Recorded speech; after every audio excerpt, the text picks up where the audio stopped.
تو ارکان ایمان کے سلسلے میں اب چوتھا رکن کیا ہے؟ وہ ہے رسولوں پر ایمان لانا۔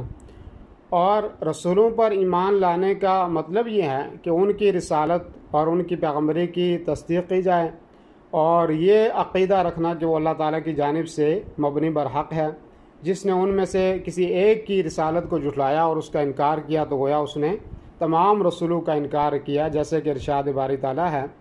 اللہ رب العالمین سورہ شعراء کے اندر فرماتا ہے 105 نمبر آیت کے اندر، کذبت قوم نوح المرسلین، کہ نوح کی قوم نے رسولوں کا انکار کیا۔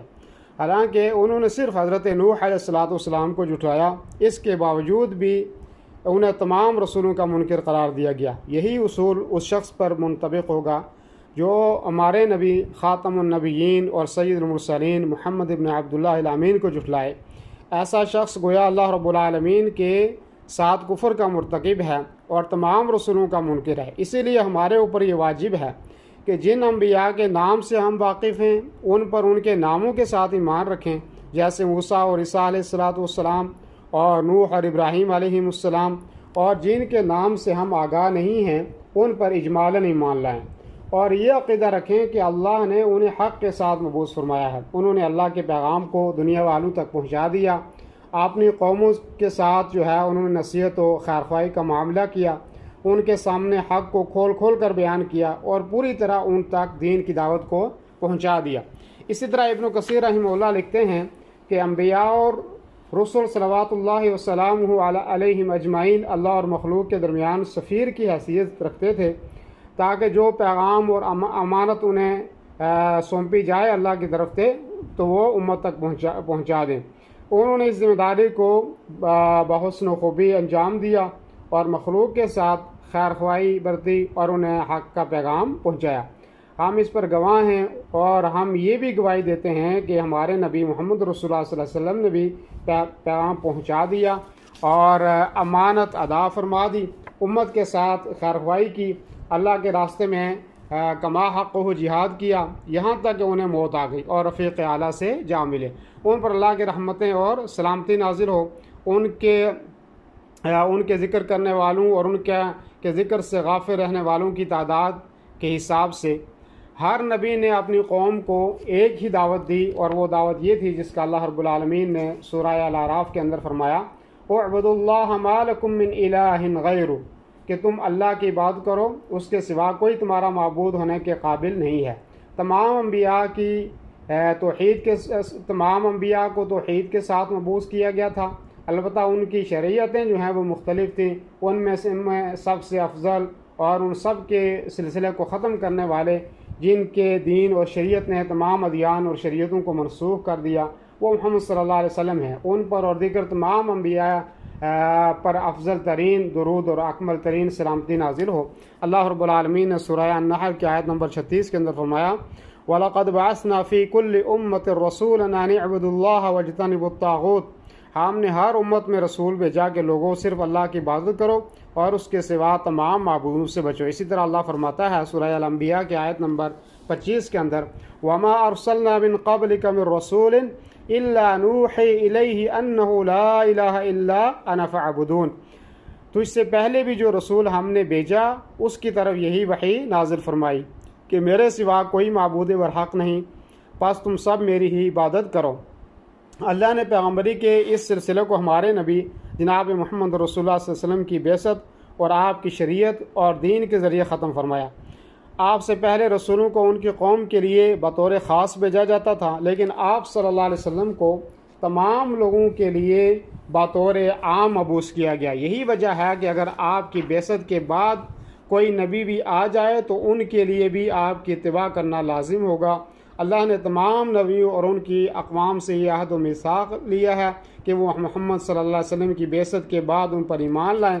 اللہ رب العالمین وہ قرآن کریم کے اندر فرماتا ہے، وَإِذَا أَخَذَ اللَّهُ مِيثَاقَ النَّبِيِّينَ لَمَا آتَيْتُكُم مِّن كِتَابٍ وَحِكْمَةٍ ثُمَّ جَاءَكُمْ رَسُولٌ مُّصَدِّقٌ لِّمَا مَعَكُمْ لَتُؤْمِنُنَّ بِهِ وَلَتَنصُرَنَّهُ قَالَ أَأَقْرَرْتُمْ وَأَخَذْتُمْ عَلَىٰ ذَٰلِكُمْ إِصْرِي قَالُوا أَقْرَرْنَا قَالَ فَاشْهَدُوا وَأَنَا مَعَكُمْ مِنَ الشَّاهِدِينَ۔ سورہ آل عمران کی آیت نمبر 81 ہے۔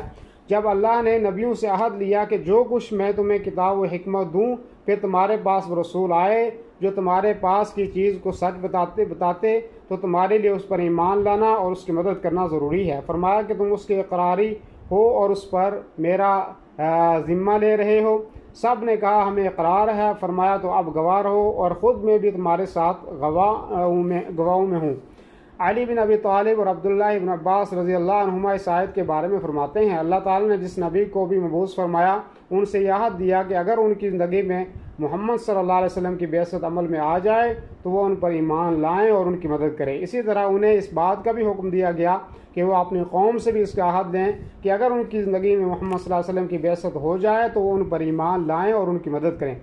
آپ صلی اللہ علیہ وسلم کی حدیث سے مبارکہ ہے کہ اگر میرے بھائی موسیٰ بھی زندہ ہوتے تو وہ بھی میری ہی اتباع کرتے۔ یہ امام احمد اور دارمی نے اس روایت کو نقل کیا ہے۔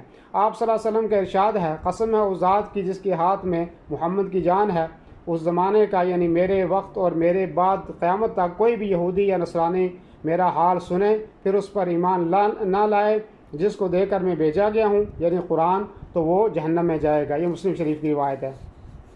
ایمان کے اصول و مبادی میں یہ شامل ہے کہ جو انسان حلقہ بگوش اسلام نہ ہو، نہ آپ صلی اللہ علیہ وسلم کا پیروکار ہو اور نہ ہی آپ کی پیغمبری کی تصدیق کرتا ہو، اس کو کافر تسلیم کیا جائے اور اس سے کافر سے موسوم کیا جائے، خواہ وہ یہودی ہو یا نصرانی یا کسی اور دین کا پیروکار ہو۔ اللہ سبحانہ و تعالیٰ کا ارشاد ہے، ان الذین کفروا من اہل الکتاب والمشرکین فی نار جہنم خالدین فیہا اولئک ھم شر البریہ۔ سورہ البینہ کی آیت نمبر 6 ہے کہ بے شک جو لوگ اہل کتاب میں سے کافر ہوئے اور مشرکین سب دوزخ کی آگ میں جائیں گے جہاں وہ ہمیشہ رہیں گے، یہ لوگ بدترین خلائق ہیں۔ اسی طرح اللہ رب العالمین فرماتا ہے سورہ آل عمران کی آیت نمبر 85 میں، وَمَن يَبْتَغِ غَيْرَ الْإِسْلَامِ دِينًا فَلَن يُقْبَلَ مِنْهُ وَهُوَ فِي الْآخِرَةِ مِنَ الْخَاسِرِينَ۔ جو شخص اسلام کے سوا اور دین تلاش کرے اس کا دین قبول نہ کیا جائے گا اور وہ آخرت میں نقصان پانے والوں میں سے ہوگا۔ کچھ لوگ اس وہم و گمان میں کیوں کر مبتلا ہو جاتے ہیں کہ اللہ تعالیٰ کے نزدیک یہودیوں کا دین مقبول ہے کیونکہ وہ موسیٰ علیہ السلام کے پیروکار ہیں، یا نصارہ کا دین قابل قبول ہے کیونکہ وہ عیسیٰ علیہ السلام کے متبعین ہیں، جیسا کہ کچھ نادان حضرات اس کا الزام رکھتے ہیں۔ ارشاد الہی ہے، ما كان محمد ابا احد من رجالکم ولکن رسول اللہ وخاتم النبیین۔ سورہ الاحزاب کی آیت نمبر 40 ہے، محمد تمہارے مردوں میں سے کسی کا باپ نہیں لیکن وہ اللہ کا رسول اور تمام نبیوں کو ختم کرنے والا ہے۔ اسی طرح اللہ رب العالمین سورہ سبا کی آیت نمبر 28 کے اندر فرماتا ہے، وَمَا أَرْسَلْنَاكَ إِلَّا كَافَّةً لِلنَّاسِ بَشِيرًا، اور ہم نے تجھے نہیں بھیجا مگر تمام لوگوں کے لیے خوشخبری دینے والا اور ڈرانے والا۔ اللہ تعالیٰ کا فرمان ہے، وَمَا أَرْسَلْنَاكَ إِلَّا رَحْمَةً لِلْعَالَمِينَ۔ سورہ الانبیاء کی آیت نمبر 107 ہے، اور ہم نے تجھے نہیں بھیجا مگر جہانوں پر رحم کرتے ہوئے۔ اسی طرح اللہ تعالیٰ آپ نے نبی محمد صلی اللہ علیہ وسلم کو خطاب کرتے ہوئے فرماتا ہے، قُلْ يَا أَيُّهَا النَّاسُ إِنِّي رَسُولُ اللَّهِ إِلَيْكُمْ جَمِيعًا۔ سورہ الاعراف کی آیت نمبر 158 ہے کہ کہہ دے کہ اے لوگو بے شک میں تم سب کی طرف اللہ کا رسول ہوں۔ اب رسولوں پر ایمان لانے کے ثمرات اور فوائد کیا ہیں؟ پہلی بات تو یہ ہے کہ مخلوق کے تئیں اللہ تعالیٰ کی رحمت اور عنایت کا علم کہ اللہ نے ان کی رشد و ہدایت کے لیے ہی ان تمام معزز رسولوں کو مبعوث فرمایا۔ دوسری بات یہ کہ اس نعمت عظمیٰ پر اللہ کی شکر گزاری جو ہے وہ ادا کرے آدمی۔ اور تیسری چیز یہ ہے کہ رسولوں سے محبت اس کے ذریعے سے حاصل ہوتی ہے، ان کی توقیر اور ان کی شایان شان توصیف کی جائے کیونکہ وہ اللہ کے پیغمبر اور چنیدہ بندے تھے جنہوں نے اللہ کی عبادت کی، اس کے پیغام اللہ رب العالمین کے پیغام کو دنیا والوں تک پہنچایا، بندگان الہی کے ساتھ نصح و خیر خواہی کا معاملہ کیا اور ان کی اذا رسانیوں پر صبر سے کام لیتے رہے۔